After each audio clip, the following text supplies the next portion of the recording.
Bonjour bien-aimés frères et sœurs, que le Seigneur vous bénisse. Bon et excellent lundi à tous. Gloire soit rendue à Dieu, très haut, le maître des temps et des circonstances. Sa grâce nous suffit et ses bontés se renouvellent chaque jour dans nos vies. Nous lui sommes reconnaissants et à lui seul soit toute la gloire. Amen. Ce matin, nous parlons de la honte à la gloire. Nous savons que notre Dieu change les vies. Dans Marc 10, le verset 45 au verset 53, car le Fils de l'homme est venu, non pas pour être servi, mais pour servir et donner sa vie comme la rançon de plusieurs. Ils arrivèrent à Jéricho, et lorsque Jésus en sortit, accompagné de ses disciples et une grande foule, le fils de Timée, Bartimée, mendiant aveugle, était assis au bord du chemin.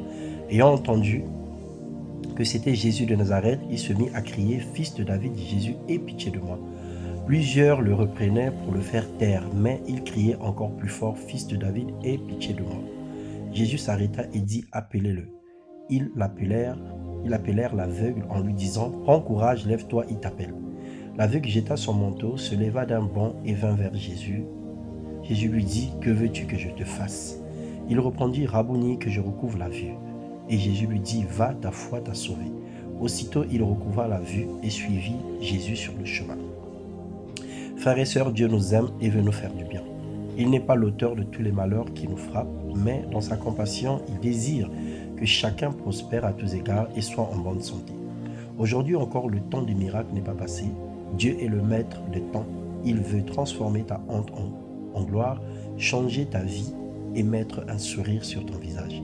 Il veut te guérir de toute forme d'aveuglement et toute infirmité. Le problème, c'est que parfois, nous n'osons pas demander.